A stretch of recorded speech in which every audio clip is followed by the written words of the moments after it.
As a club, it would always start off with perhaps 100 kids.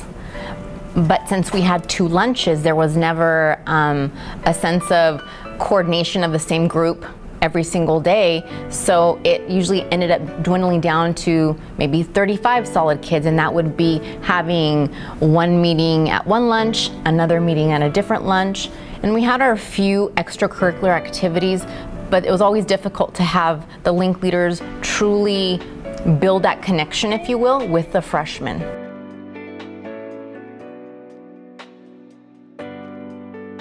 When you think about the purpose of Link Crew, the whole philosophy behind it is building a strong transitional framework from middle school to high school, and also building a sense of belonging so that a student is successful on campus.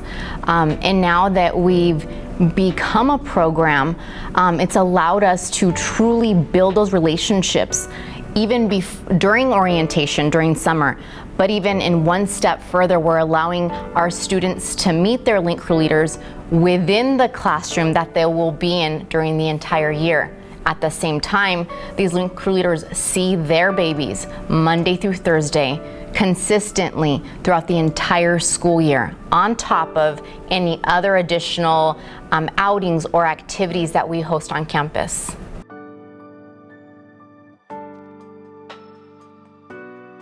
I don't think any of us could have ever predicted what the evolution looked like. We were just banking on some kind of progress. It's revolutionized the culture of our campus. That's the first thing, the culture. It's a given that when a student comes on campus as a freshman, they're going to have a home, if you will. They're going to have mentors there with them, on top of an additional staff member that they get to know outside of their daily schedule, who's going to be there for them. That's one aspect. Another aspect is that it's, again, part of our culture. It's an embedded class during the school day where kids have a chance to advocate for themselves and get that extra help, or be a part of that extracurricular activity. And it's also an opportunity for us as teachers to even put that responsibility back on students and back on parents to say, we are here. They have the opportunity to come see us. Maybe he or she didn't choose to, versus, are you available after school or before school?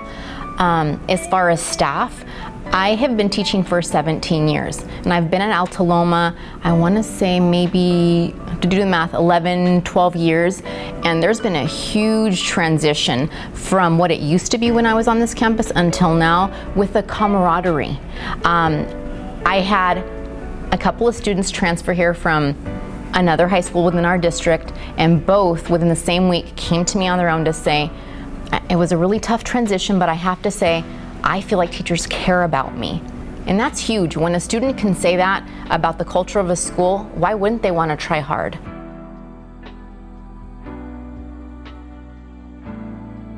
So since those students were not freshmen, they weren't housed, but what they did get to see was that during 4th period, they were able to go seek help from other teachers. And I just feel like many of us and other teachers who've been here longer than I have, it's become part of who we are. Hey, come see me during 4th period. That line has become so powerful. Not come see me before school, not come see me after school, because every student has a story, but come see me during 4th period. It's really changed the dynamics of how a student can make up work, ask a question from a teacher, seek some extra help.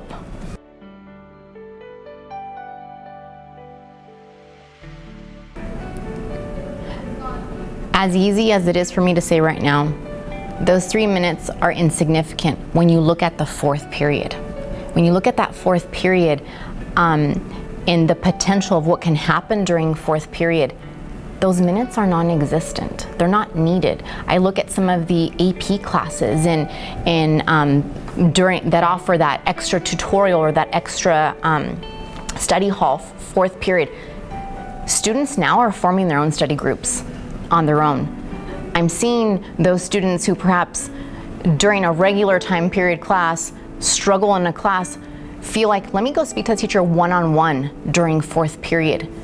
When you look at a class, and we have to be honest here, most of us will probably waste 2 to 3 minutes, maybe doing basic house cleaning or whatever you want to call it.